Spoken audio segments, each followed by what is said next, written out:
How are you guys doing? Today is Tuesday, March 23rd, 2021, out here in this quarantine. I'm James Sims, and for this episode of The Elite, I'm going to review the Elite performances and matchups from yesterday, Monday, March 22nd. And of course, I'm going to preview everything that's going on today as we navigate through the world of sports one day at a time. And then with the NFL season not starting back up until September and the MLB season starting right around the corner, but it hasn't started yet, I'm going to start with the NBA, looking out into last night's only primetime matchup, and then jumping to the games that weren't on primetime. Starting in Milwaukee, the Bucks hosted the Indiana Pacers and were able to pull off a 143-113 win, especially after they were able to outscore the Pacers by 24 points in the first quarter and virtually carry that momentum through the end of the game. For the Pacers in this matchup, their starting small forward, Doug McDermott out of Creighton, would finish with 20 points in 30 minutes as he shot 9 for 14 from the field and 2 for 6 from 3. Their shooting guard off the bench, Jeremy Lamb, would finish with 21 points, 6 rebounds, and 5 assists in 27 minutes as he shot 8 for 14 from the field, 3 for 7 from 3, and a perfect 2 for 2 from the line. And the leading scorer for the Indiana Pacers would be their two-time All-Star power forward, Domantas Sabonis, who finished with 22 points, 9 rebounds, 6 assists, and 2 steals in 33 minutes as he shot 9 for 17 from the field and 4 for 5 from the foul line. For the Milwaukee Bucks, their starting shooting guard, Pat Connaughton out of Notre Dame, would finish with 20 points and 9 rebounds in 33 minutes as he shot 7 for 9 from the field and 6 for 7 from 3. Their starting small forward, Chris Middleton, would finish with 25 points, 8 rebounds, and 6 assists in 31 minutes as he shot 10 for 21 from the field, 4 for 6 from 3, and 1 for 2 from the foul line. And the leading scorer for the Milwaukee Bucks would be their starting point guard, Jrue Holiday, with Giannis sitting out. Jrue would play 30 minutes and he would put up 28 points, 5 rebounds, 14 assists, and 2 steals as he shot 11 for 15 from the field, 5 for 6 from 3, and 1 for 2 from the foul line. With this win, the Milwaukee Bucks are now 28-14. That is the third best record in the Eastern Conference as they have won their last 7 games and 9 of their last 10. In the playoff picture, they sit half a game behind the second-place Brooklyn Nets up top. And in the playoff picture, they currently sit 6.5 games over the fourth-place Miami Heat and the fifth-place Atlanta Hawks to give a sense of where they sit in the conference. With this loss, the Indiana Pacers are now 19-23, tied with the Chicago Bulls for the 9th best record in the Eastern Conference as they have lost 6 of their last 10. With this loss, they are sitting a game and a half behind the 7th-place New York Knicks and the 8th-place Boston Celtics outside of the Eastern Conference, out of the playoff picture looking in. And along with that, they are sitting 10.5 games behind the first-place Philadelphia 76ers out east. Jumping to the games that weren't on prime time, jumping to Cleveland. The Cleveland Cavaliers hosted the Sacramento Kings, and in this matchup, the Kings would beat the Cavaliers 119-105. They would outscore Cleveland by 10 points in the third quarter and just jump out to a crazy lead. For the Cavaliers in this matchup, their leading scorer will come off the bench as their center, JaVale McGee, would finish with 18 points, 9 rebounds, and 2 blocks in 19 minutes as McGee shot 6 for 9 from the field and a perfect 6 for 6 from the line.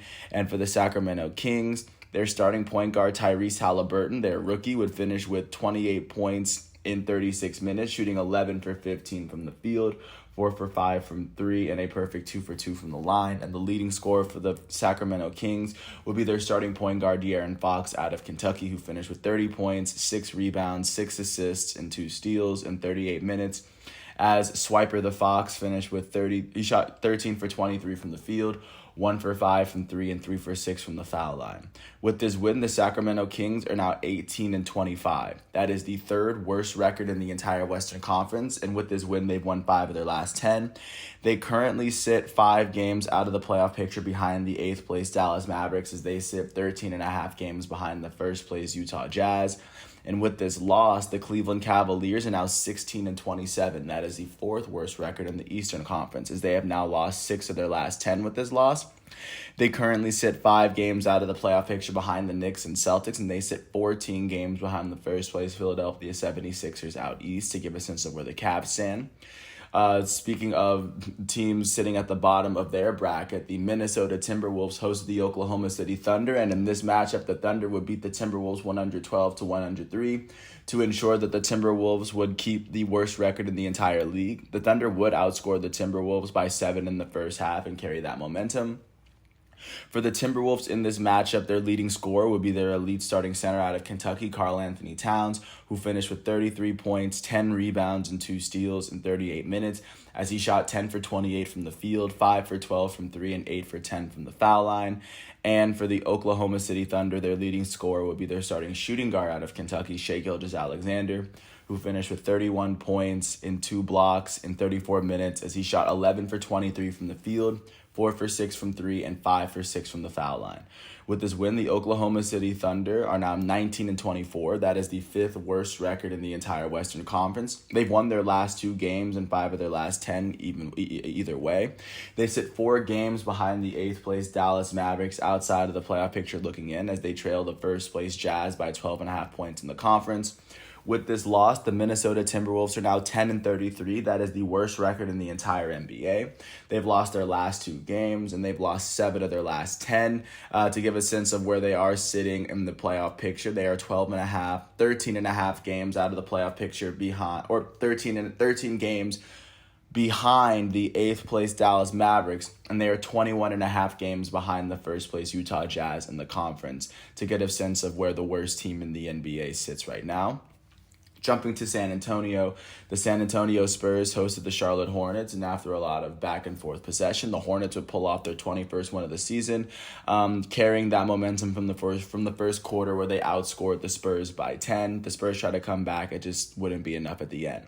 For the Spurs, their starting point guard, Devin White, would finish with 21 points in 3 blocks in 36 minutes, as he shot 7 for 11 from the field, 5 for 9 from 3, and a perfect 2 for 2 from the line. And the starting small forward for the San Antonio Spurs, DeMar DeRozan, would be their leading scorer, as he finished with 28 points, 2 rebounds, 5 assists in 35 minutes, as he shot 11 for 16 from the field and 6 for 7 from the foul line. For the San Antonio Spurs in this matchup, for the Charlotte Hornets in this matchup, their starting shooting guard, Terry Rozier, would finish with 24 points and 6 assists, as well as 2 steals, as in 39 minutes, as he shot 6 for 17 from the field, 3 for 8 from 3, and 9 for 10 from the line. And the leading scorer for the Charlotte Hornets on the night would be their starting small forward out of Butler, Gordon Hayward, who finished with 27 points, 7 rebounds, and 6 assists in 37 minutes, as he shot 9 for 19 from the field, 3 for 4 from 3, and a perfect 6 for 6 from the line.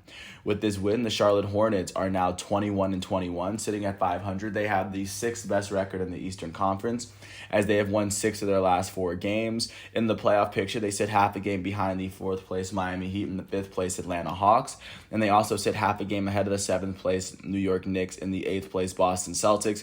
Yes, the 4th through 8th seeds in the Eastern Conference are separated by a game, and the Charlotte Hornets are in the very middle of that, so it was a very big win for them.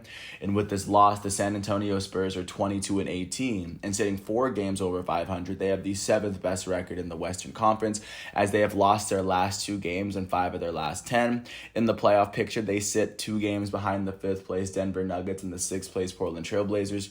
And they also sit half a game ahead of the 8th place Dallas Mavericks, to show you that they're just inside the playoff picture now, but they are still inside with this win. And overall, the Spurs sit 8 full games behind the Utah Jazz in the conference. Speaking of the Jazz went to Chicago and were able to beat the Bulls 120-95. They went on to outscore Chicago by 14 in the first quarter, and then they went on to outscore them by 11 in the second. Kind of a blowout from beginning to end. For the Bulls in this matchup, their leading scorer would be their all-star shooting guard, Zach LaVine, who finished with 27 points and 7 rebounds in 32 minutes, as he shot 10 for 25 from the field, 4 for 10 from 3, and a perfect 3 for 3 from the foul line. And for the Utah Jazz in this matchup, their all-star point guard Mike Conley would finish with 15 points, 3 rebounds, and 4 assists in 29 minutes, as he shot 5 for 12 from the field, 3 for 5 from 3, and 2 for 2 from the foul line. Their elite starting center, Rudy Gobert, would finish with 21 points, 10 rebounds, 2 assists, and a career-high 9 blocks in 33 minutes as he shot 9 for 11 from the field and a perfect 3 for 3 from the foul line, as he was 1 block away from a triple-double. And the leading scorer for the Utah Jazz in this matchup would be their elite starting shooting guard and two-time All-Star Donovan Mitchell, who finished with 30 points, 6 rebounds, and 6 assists in 30 minutes as he shot 11 for 19 from the field, 5 for 8 from 3, and a perfect 3 for 3 from the foul line. With this win, the Utah Jazz are now 31-11. They have the most wins in the NBA. They are currently on a 2-game winning streak, and they have won 5 of their last 10. And to give a sense of where they sit in the playoff picture, they sit 2.5 games ahead of the second place Phoenix Suns in the conference. And with this loss, the Chicago Bulls are now 19-23, tied with the Indiana Pacers for the 9th best record in the Eastern Conference, as they have now lost 6 of their last 10.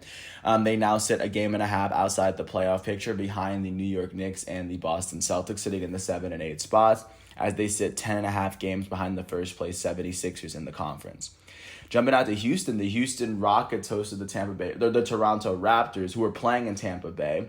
And going into this game, they had a 20-game losing streak, which is the worst in their franchise. And after last night, the losing streak is no more. They're able to snap their losing streak as 20 after beating the Raptors 117-99, going into the fourth quarter, leading by 2. They would outscore the Raptors with 29-13 by 16 in order to win by 18 for the matchup. For the Toronto Raptors in this game, their elite starting point guard Kyle Lowry would finish with 17 points, 4 rebounds, 8 assists, and 2 blocks in 37 minutes as he shot 6 for 13 from the field, 2 for 7 from 3, and a perfect 3 for 3 from the line. Their elite starting power forward, Pascal Siakam, would finish with 21 points, 10 rebounds, and 3 assists in 36 minutes as he shot 9 for 18 from the field, 1 for 3 from 3, and 2 for 3 from the foul line. And the leading scorer for the Toronto Raptors would be their starting shooting guard, Fred VanVleet, who finished with 27 points, 8 rebounds, and 4 steals in 41 minutes as VanVleet shot 9 for 17 from the field, 4 for 11 from 3, and a perfect 5 for 5 from the line. For the Houston Rockets in this matchup, their starting small forward, Sterling Brown, would finish with 20 points. And also in the 34 minutes he would play, he would finish with 10 rebounds, and he would shoot 7 for 10 from the field, 4 for 7 from 3, and 2 for 2 from the line.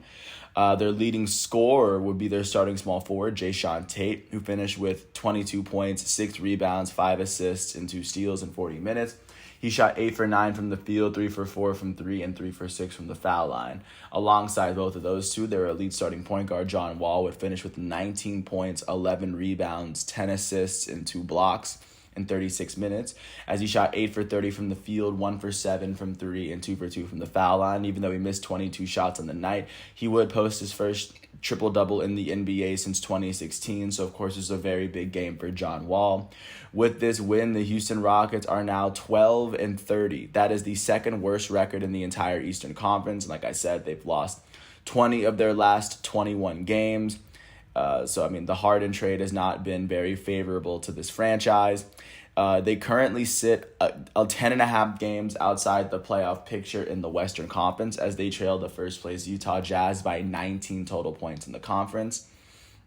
And then with this loss, the Toronto Raptors are now 17-26. That is the 5th worst record in the Eastern Conference, as they've lost their last 9 games, 9 of their last 10, obviously. And they are currently sitting 4 games out of the playoff picture behind the Knicks and the Celtics, as they trail the first place 76ers by 14 points in the conference.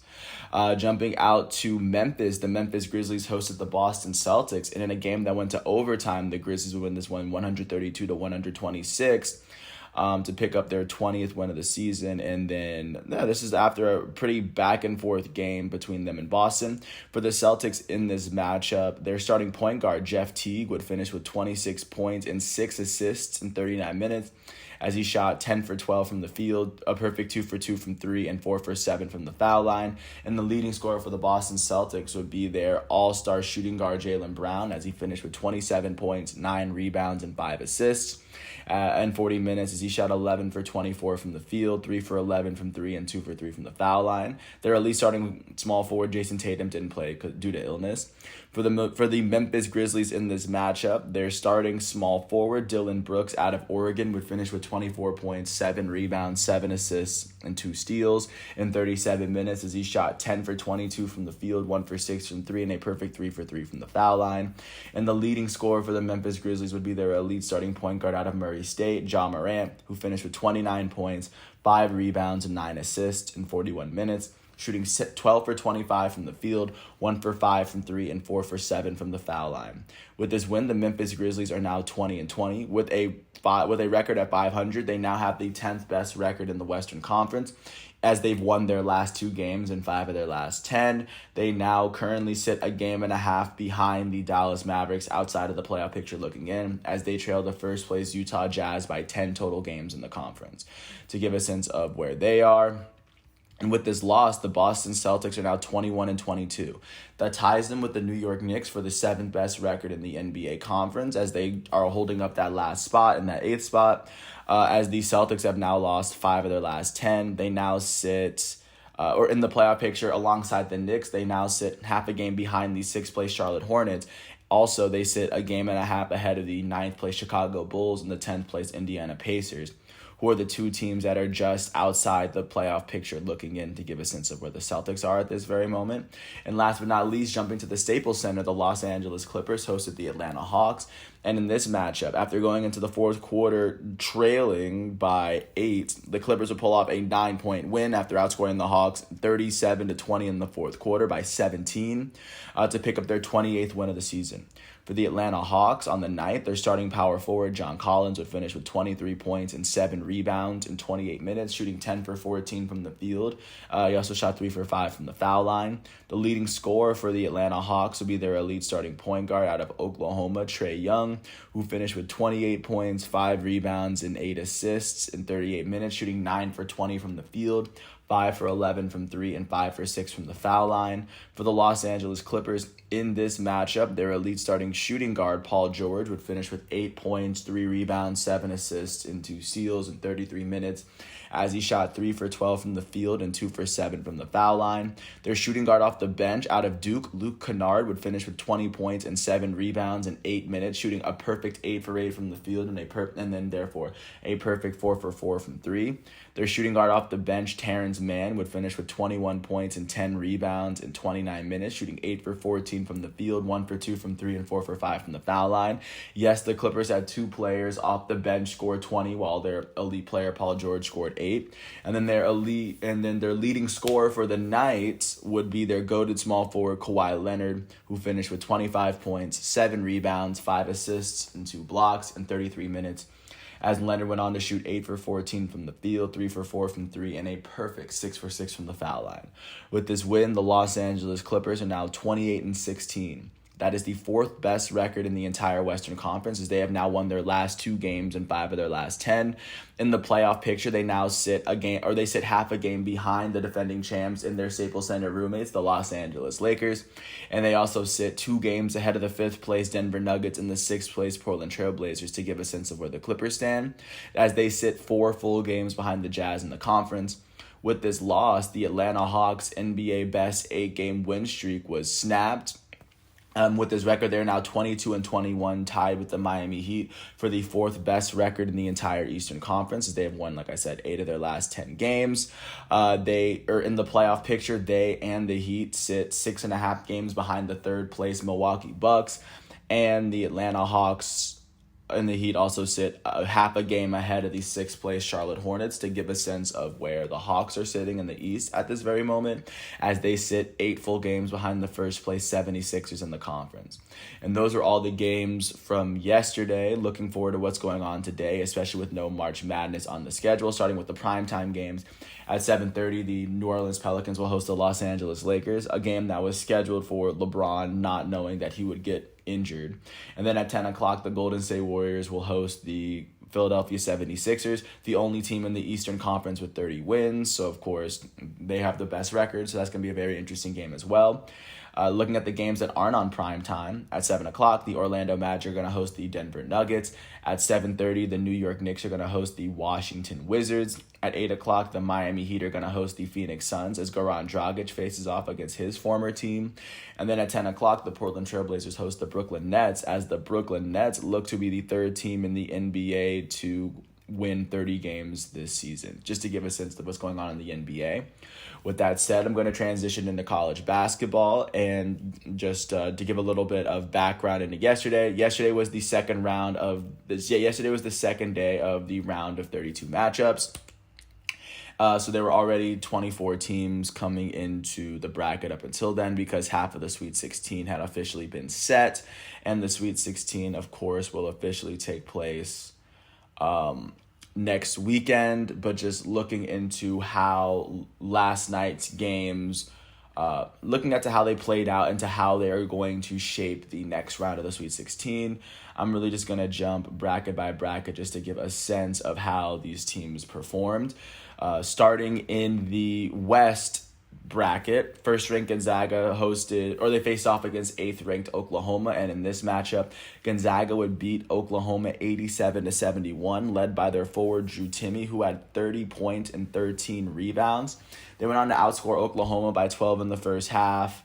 Even though Oklahoma had to play very, almost perfect to keep up with this team, Gonzaga was just virtually unbeatable yet again, and they would go on to, of course, the next round where they would face off against the winner between 5-seed Creighton and 13-seed Ohio.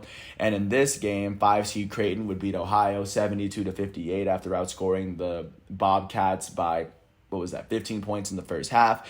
Creighton was, of course, led by their forward, Christian Bishop, who had 12 points and 15 rebounds. With this win, 5th-ranked Creighton will face off against first-ranked Gonzaga in the Sweet 16, and of course, I'll get to that once I get into the preview for the next round. And then looking at the other games in the West, the winner of this matchup will face off against the next two teams that I'll mention. In the West, in the 2-7 matchup between 2-seed Iowa and 7-seed Oregon, 7-seed Oregon was able to pull off the upset, winning 95-80 after they did not play their original round of 64 game versus VCU due to COVID outbreak.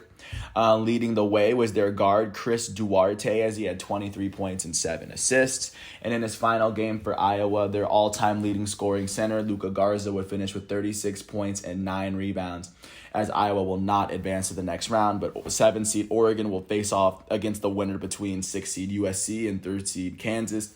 And this matchup, 6-seed USC would beat 3rd-seed Kansas pretty convincingly, winning 85-51 after they outscored the Jayhawks, doubled their score almost in the first half, outscoring them 40-21, and then they outscored them 45-30 in the second half just to continue their dominance. They were led by the older Mobley brother, or the younger Mobley brother, Evan, as he finished with 10 points, 13 rebounds, and 5 assists. And with this win, USC will face off against Oregon in a Pac-12 Sweet 16 matchup next weekend, and that's what the West is looking like. Right, and going into the Sweet 16, it looks as though the winner between 1-seed Gonzaga and 5-seed Creighton will face off against the winner between 6-seed USC and 7-seed Oregon for the Elite Eight. And looking at the second round matchups in the East Division, starting with the 1-8 matchup, Michigan faced off against LSU, and in this matchup, Michigan would end up beating LSU by 8. They won this game 86-78. They outscored LSU by 1 point in the first half, and then they outscored them by maybe 7 in the second. They were led by their guard Eli Brooks, who had 21 points and 7 assists. With this win, Michigan would advance to face off against the winner between 4-seed Florida State and 5-seed Colorado, which in this case was 4-seed Florida State, after they beat Colorado 71-53, outscoring them by 14 points in the second half, led by their guard Anthony Polite, who had 22 points and 5 rebounds. With this win, 4th-ranked Florida State will face off against 1st-ranked Michigan in the Sweet 16 next weekend, and then they will face off against the next two winners. In the 2-10 matchup between Alabama and Maryland in the East region, Alabama was able to come on top, winning 96-70 77. And in this win, they were, of course, led by their guard, Jaden Shackelford, who had 21 points. They went on to outscore Maryland 46-38 in the first and 50-39 in the second as they end Maryland's season in the second round. They were, of course, led by their guard, Aaron Wiggins. So, of course, but that's where their season ends. But Alabama will go on to face off against the winner between 11 seed UCLA and 14 seed Abilene Christian, who upset Texas in the first round. And in this matchup, 11th ranked UCLA would destroy 14 seed Abilene Christian 67-47. In this matchup, they were, of course, led by their forward Cody Riley, who had 12 points and 12 rebounds. They went on to outscore Abilene Christian by 10 points in both halves, as they were able to secure a spot for them in the next round, where they will for sure face off against Alabama in the Sweet 16 next round, as this is a team that had to play in versus Michigan State in order to make the bracket, and now they're in the Sweet 16. And the two teams and I guess the two matchups in the Sweet 16 to look forward to next weekend are Michigan and Florida State, and UCLA, Alabama, and the winner of those two matchups will face off against each other in the Elite Eight, I guess, for those Monday and Tuesday, to give a sense of what's going on in college basketball. Of course, there's nothing going on today, as of course the March Madness, we saw the tournament shrink from 64 teams to 16 teams in one weekend. They're going to come back in a couple more weekends just to get right back into the mix of these things, but that's what's going on with college basketball. Switching really quickly to the NHL to give a sense of what's going on the ice. And of course, after I got to lead this by saying that each team has to play within their own division to limit traveling for COVID. So of course, you're going to hear a lot of very similar matchups as the season goes on. Starting off in Vancouver, the Winnipeg Jets went to Vancouver and were able to blank the Canadiens 4-0. They were led by their left winger Lowry, who had 2 goals of his own. And then with 19 wins on the season, the Winnipeg Jets are now sitting third in the table as they trail the Maple Leafs and the Oilers by 2 points. Staying up north, the Ottawa Senators were able to beat the Calgary Flames 2-1 as they scored a goal in the first and third periods to pick up their 11th win of the season. With this win, the Ottawa Senators still sit at the bottom, or 7th in the North Division, as they trail the first place Maple Leafs and Oilers by 17 total points in the table. Staying above, I guess the other Canadian game got postponed as the Canadiens and Oilers are supposed to play as well. Jumping out to the East, the New York Rangers hosted the Buffalo Sabres and were able to pull off a 5-3 win after no team was able to score in the first. Their left winger Panarin was finished with 3 assists, and their left winger Kreider would finish with 2 goals. With their 4th win of the season, the New York Rangers are now sitting 6th in the entire division as they trail the first place Islanders by 14 total points in the table. Speaking of the Islanders went to Philly and were able to pull off a 2-1 win. Of course, their goalie had 36 saves on the night, so he was named the top star. With their 21st win of the season, the New York Islanders now hold the best record in the East Division with a 2-game win streak, as they now sit 2 points over the Washington Capitals. But the Islanders have now played 2 more games than the Capitals, so that actually gives the opportunity for the Capitals to pass them in the table. But right now, the Islanders are at the top. That's what's going on in the East. Jumping to the Central, the Columbus Blue Jackets hosted the Carolina Hurricanes. Hurricanes were able to blank the Blue Jackets, winning 3-0. Their right winger Fast would finish with a goal and an assist. Their right winger Aho would finish with 2 assists. And their goalie Nedeljkovic would finish with 19 saves. Of course, he saved all of them. Sorry if I butchered the name. With 21 wins on the season, the Carolina Hurricanes are now sitting 2nd in the Central Division as they trail the Tampa Bay Lightning by 3 points.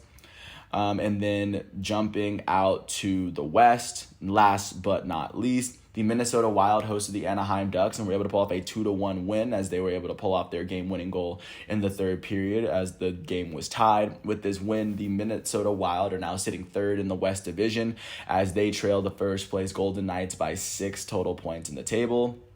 Speaking of the Golden Knights hosted the St. Louis Blues and were able to pull off a 5-1 win as both teams entered the third period tied at 1. They scored 4 of the 5 in the third period to pick up their 22nd win of the season. With this win, they now sit at the top, 2 points over the Colorado Avalanche, who are looking to be the hottest team in their division, as the Avalanche beat the Coyotes 5-1 in Phoenix last night to pick up their 7th straight win in the division. That, of course, is the longest streak by 6 games. So, of course, incredible job to the Avalanche, and they are currently sitting 3 points behind the first place Golden Knights in the West to give a sense of where they are. And last but not least, the San Jose Sharks welcomed the Los Angeles Kings into town and were able to beat them 2-1 to get their 12th win of the season.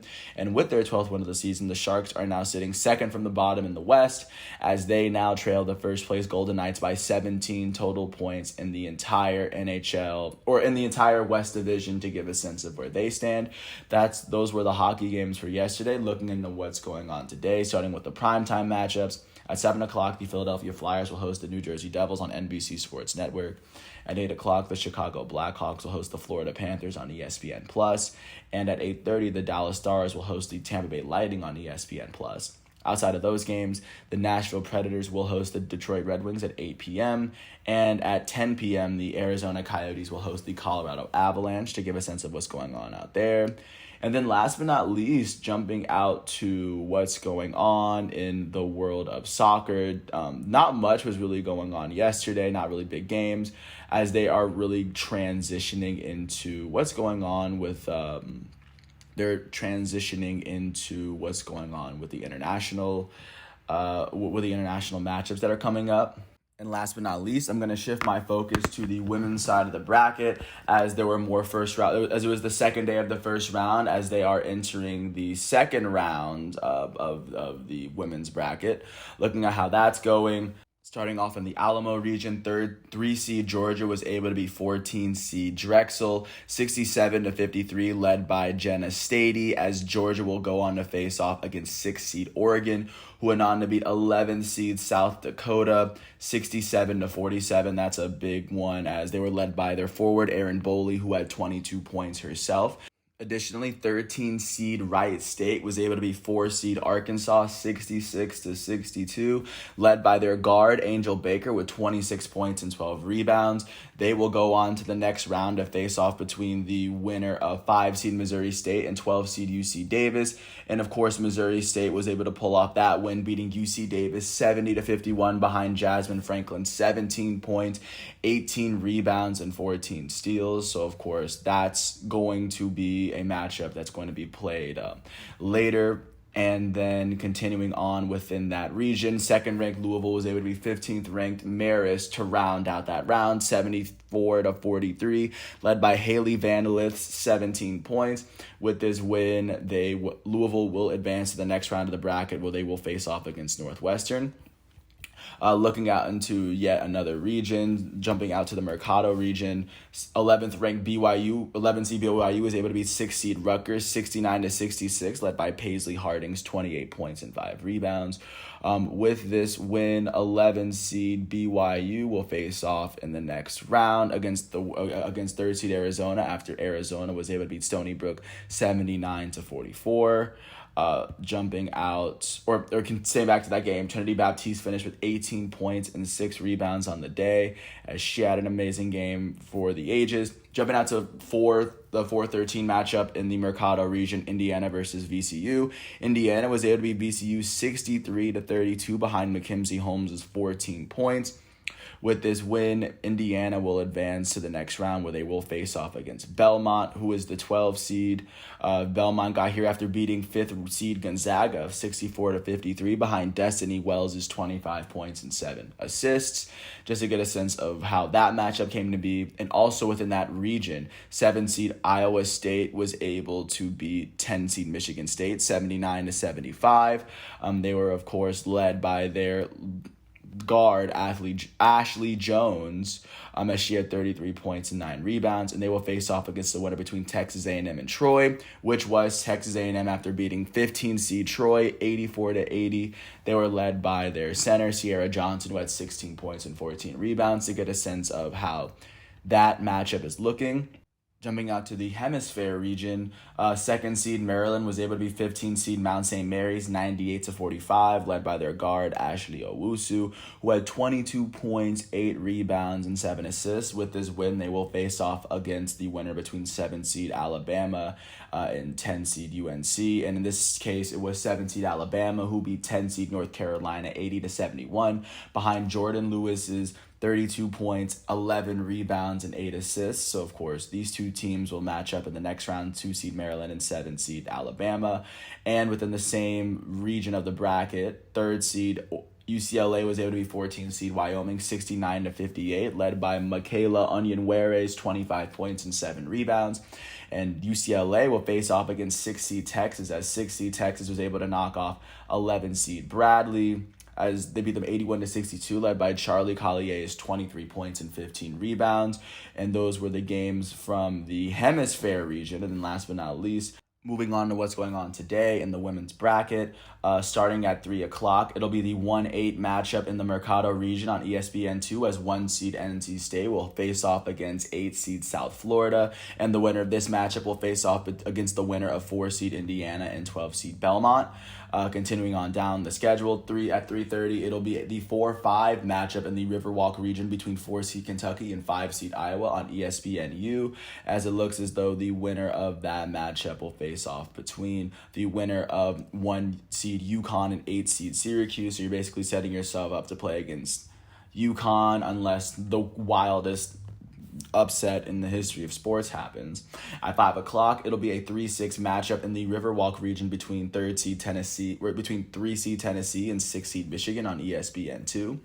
And it looks as though the winner of that matchup will face off against the winner of 2 seed Baylor and 7 seed Virginia Tech. Jumping to the Hemisphere region, 4 seed West Virginia will host 5 seed Georgia Tech on ESPNU. And the winner of that matchup will go on to the next round to face off against the winner between 1 seed South Carolina and 8 seed Oregon State in the Sweet 16. Following that, at 7 o'clock, 2 seed Baylor will host 7 seed West Virginia in the Riverwalk region on ESPN2, as the winner of that matchup will, of course, go on to face off against the winner between 3 seed Tennessee and 6 seed Michigan. The game that's happening at 5, that's happening right before it on that exact same network, so that's going to be a good one to watch. At 7 o'clock, it'll be a 1-8 matchup in the Hemisphere region between 1 seed South Carolina and 8 seed Oregon State. With this win, of course, the winner would play against the winner between 4 seed West Virginia and 5 seed Georgia Tech, which is going to take place at 5:30, which should end while this game is in session.